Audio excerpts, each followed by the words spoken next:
وقال لهم نبیہم، اور کہا ان کے نبی سموئیل علیہ السلام نے ان سے، ان آیت ملکہ ان یاتیکم التابوت فیہ سکینہ، کہ اس طالوت کی بادشاہی کی جو نشانی ہے سب سے بڑی وہ یہ ہوگی کہ تمہارے پاس وہ تابوت آ جائے گا جس میں تمہارے لیے سکون ہے، تابوت سکینہ۔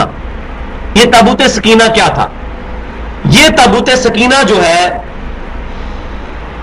ایسا تابوت تھا جس کے اندر موسیٰ علیہ السلام اور ہارون علیہ السلام کے تبرکات رکھے ہوئے تھے، ان کے کپڑے تھے، ان کی جوتیوں کے جوڑے تھے، تورات کی تختیاں تھیں اس کے اندر، اور اسی طریقے سے عصا موسوی بھی تھا۔ یہ ڈیٹیلز ہمیں تورات کے اندر ڈیٹیل ملتی ہے اور تفسیر کی کتابوں کے اندر بھی، اور اس کی وجہ سے ان کے دل ٹھنڈک پاتے تھے اور وہ یہ تصور رکھتے تھے کہ یہ انبیاء کرام کے جو تبرکات ہیں اس کی برکت سے اللہ تعالیٰ ہمیں جہاد میں قتال کے اندر فتح نصیب فرمائے گا۔ اب ہوا کیا تھا کہ جب کافروں نے ان سے فلسطین چھینا تھا موسیٰ علیہ السلام کی وفات کے 300 سال کے بعد، یعنی 1100 قبل از مسیح میں، تو اس وقت وہ تابوت سکینہ بھی ساتھ لے گئے تھے۔ جب تابوت سکینہ وہ ساتھ لے گئے تو اللہ تبارک و تعالیٰ نے کچھ عرصہ تو ان کے پاس رہا، لیکن جب یہ ریولوشن آنے شروع ہوئی اس وقت اللہ تعالیٰ نے ان پر طاعون کا، پلیگ کا جو مرض ہے وہ مبتلا کر دیا۔ تو وہاں کے جو حکیم تھے اور جو دانا لوگ تھے انہوں نے کہا کہ یہ جو تابوت ہے یہ تمہارے لیے منحوس ہے، اس کو ایک ریڑے کے اوپر رکھو، آگے بیل باندھو اور ان بیلوں کو ہانک دو تاکہ یہ تابوت تمہارے علاقے سے نکل جائے تو طاعون کا مرض جو ہے ختم ہو جائے گا۔ کافروں کے دل میں یہ بات ڈال دی گئی، انہوں نے وہ تابوت سکینہ اس پہ رکھا اور بیلوں کو ہانک دیا، اور اللہ تعالیٰ نے فرشتوں کے ذریعے اس بیل کو، ان بیلوں کو ہانکتے ہوئے یہاں لے آیا۔ بالکل اینڈ ٹائم کے اوپر یہ معجزہ ظاہر ہوا جس میں یہ اللہ تعالیٰ کی طرف سے تصدیق تھی کہ واقعی طالوت رضی اللہ تعالیٰ عنہ اس چیز کے حقدار ہیں کہ وہ تمہارے امیر بنے۔ تو اس تابوت کے اندر ان کے دل کا سکون تھا، وہ یہ سمجھتے تھے کہ اس کی برکت سے اللہ تعالیٰ ہمیں فتوحات عطا فرماتا ہے، اور یہ بات صحیح ہے، وہ میں آگے آپ کو بتاتا ہوں۔ فی سکینۃ من ربکم وبقیۃ مما ترک آل موسیٰ وآل ہارون تحملہ الملائکہ، وہ تابوت جس میں تمہارے دل کی ٹھنڈک، سکینہ کا سامان موجود ہے، تمہارے رب کی طرف سے تمہارے پاس آئے گا، جس میں بچی ہوئی چیزیں ہیں، موسیٰ علیہ السلام اور ہارون علیہ السلام کے تبرکات اس میں رکھے ہوئے ہیں، اور اس کو فرشتے صندوق کو اٹھائے ہوئے تمہارے پاس آئیں گے، وہ فرشتے ہانک کر لائیں۔ تو میں نے ایک بات کی، قرآن کی اس آیت سے، یہ بڑی اب سینسٹیو ایشو میں ڈسکس کرنے لگا ہوں، کیونکہ ہمارے معاشرے میں افراط و تفریط بہت ہے۔ جو لوگ تبرکات کا مانتے ہیں وہ اس درجے تک مانتے ہیں کہ وہ پھر شرک کے اندر مبتلا ہو جاتے ہیں، اور جو اپنی طرف سے توحید کی دعوت پیش کرنے کی کوشش کرتے ہیں وہ تبرکات کی نفی کرتے کرتے گستاخی کے اندر چلے جاتے ہیں۔ تو یہ پینڈولم کی دو ایکسٹریمز ہیں، ایک توحید بیان کرنی ہے تو توہین تو نہیں بیان کرنی، تو توحید کی آڑ میں انبیاء کرام کے تبرکات کا انکار نہیں کیا جا سکتا، یہاں بھی ان تبرکات کا ذکر ہے۔ اس کانٹیکسٹ میں کچھ حدیثیں میں بتاتا ہوں آپ کو تاکہ ہم اس میں پینڈولم درمیان میں آئے، جو لوگ غلو کرتے ہیں ان کو بھی بات سمجھ آئے، اور جو اس طرف تفریط کرتے ہیں، ایگزیجریشن اس طرف کرتے ہیں کہ کوئی تبرک کوئی چیز نہیں ہے، کوئی نسبت کوئی چیز نہیں ہے، وہ بھی بکواس کرتے ہیں۔ تو یہ درمیان کی بات ہے۔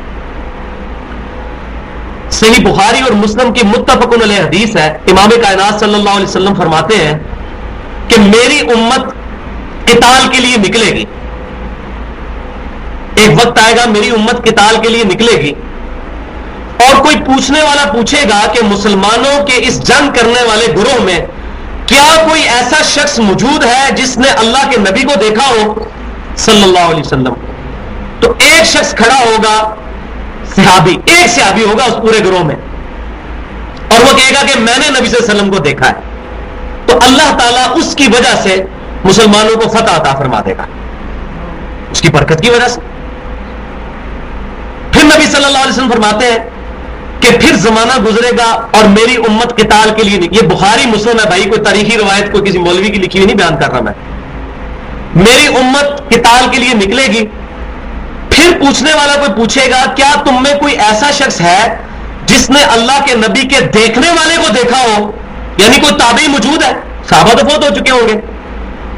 تو ایک شخص کھڑا ہوگا، وہ کہے گا ہاں میں نے صحابہ کرام کو دیکھا ہوا ہے، اللہ تعالیٰ پھر فتح دے دے گا میری امت کو، پھر زمانہ گزرے گا اور میری امت قتال اور جہاد کے لیے نکلے گی، تو کوئی پوچھنے والا پوچھے گا کیا تم میں کوئی ایسا شخص ہے جس نے اللہ کے نبی کے دیکھنے والے کو دیکھا ہو، یعنی کسی تابعی کو دیکھا ہو، کوئی تبع تابعی موجود ہے تم میں،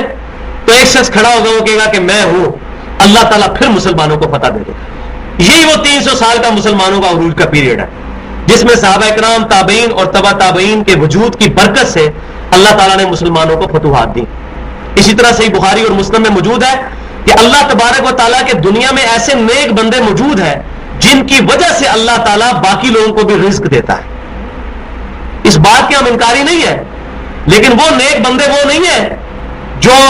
اپنے پاؤں چمواتے ہیں، اپنے ہاتھ چمواتے ہیں اور مزاروں پہ بیٹھ کے لوگوں قبروں پہ سجدہ کرواتے ہیں، وہ لوگ نیک نہیں ہیں۔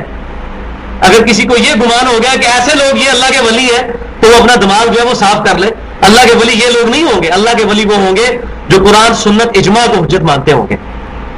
اپنی خواہش نفس کے پیچھے نہیں چلتے ہوں گے، وہی کے پیچھے چلنے والے لوگ ہوں گے۔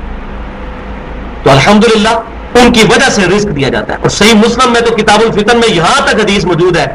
کہ اس وقت تک قیامت قائم نہیں ہوگی جب تک دنیا میں ایک ایسا شخص موجود ہے جو اللہ اللہ کرنے والا ہے، اس ایک کی وجہ سے بھی اللہ تبارک و تعالیٰ قیامت نہیں قائم کرے گا۔ اسی طرح بخاری اور مسلم کی متفق علیہ حدیث ہے کہ بعض اللہ کے اولیاء دنیا میں ایسے موجود ہیں کہ وہ کسی مجلس میں آئے تو لوگ ان کو پہچان ہی نہ سکیں، بکھرے بال اور پرانگدہ ان کی حالت، لیکن اللہ کے حضور ان کا مرتبہ ایسا ہے کہ کسی بات پہ اللہ کے لیے قسم اٹھا دے، اللہ تعالیٰ ان کی قسم کو پورا کر دے گا۔ ایسے معاملات ہوئے تو الحمدللہ کرامتوں کو ہم مانتے ہیں، لیکن جھوٹی کرامتوں کو اور شرکیہ باتوں کو نہیں مانتے۔ بالکل صحیح سند کے ساتھ موجود ہے دلائل النبوہ، امام بہیقی رحمۃ اللہ علیہ، المتوفا 458 ہجری، بہت بڑے محدث ہے 5ویں صدی ہجری کے، انہوں نے دلائل النبوہ ایک کتاب جو ہے وہ تالیف فرمائی ہے، اور وہ تمام مقاطب فکر کے لوگ اس کتاب کو مانتے ہیں۔ حدیث میں بہت بڑا مقام ہے امام بہیقی رحمۃ اللہ علیہ کا۔ اس میں انہوں نے جہاں نبی صلی اللہ علیہ وسلم کے معجزات، وہاں صحابہ کرام کی کرامتیں بھی ذکر فرمائی ہیں۔ اس میں صحیح سند سے ایک کرامت میں آپ کو سنا دیتا ہوں چلتے چلتے۔ سیدنا انس بن مالک رضی اللہ تعالی عنہ، آپ کو کسی کافر نے جو ہے وہ تانا دیا کہ تم اللہ تعالیٰ سے دعا کرو نا، تمہاری زمین جو ہے قید سالی کی وجہ سے خراب ہو رہی ہے۔ تو انس بن مالک رضی اللہ تعالیٰ عنہ جو ہے ان کا دل بڑا دکھا، وہ اپنی زمین پر آئے، انہوں نے اپنے ہاتھ اٹھائے، انہوں نے کہا اللہ اس کافر کے سامنے مجھے بے عزت نہ کر، اور تو اپنی طرف سے کوئی بارش کا انتظام کر تاکہ میرے لیے فصل کا معاملہ ہو۔ کتنے لوگوں نے یہ منظر دیکھا کہ اسی وقت ایک بادل نمودار ہوا اور سیدھا انس بن مالک رضی اللہ تعالیٰ عنہ کا جو ایریا تھا زمین کا صرف اس کے اوپر آیا اور کافی دیر تک برستا رہا، اور وہاں برس کے وہاں سے چلا گیا، باقی ارد گرد کی ساری زمین بنجر، کیونکہ وہ ساری برستی تو لوگ کہتے ہیں کرامت نہیں ہے، تو اللہ تبارک و تعالیٰ نے لوگوں کے سامنے اس کرامت کو ظاہر فرمایا۔ تو انس بن مالک رضی اللہ تعالیٰ کی دعا اتنی کارگر ثابت ہوئی اور سب نے یہ منظر دیکھا، یہ صحیح سند کے ساتھ موجود ہے۔ سینکڑوں کرامات صحابہ کرام، تابعین، تبع تابعین تک کی موجود ہے حدیث کی کتابوں میں، وہ ایک پورا چیپٹر ہے۔ اصحاب کہف کون تھے؟ عیسیٰ علیہ السلام کے تبع تابعین تھے۔ عیسیٰ علیہ السلام کے دنیا سے اٹھائے جانے کے 133 سال کے بعد، 137 سال کے بعد اصحاب کہف گزرے ہیں۔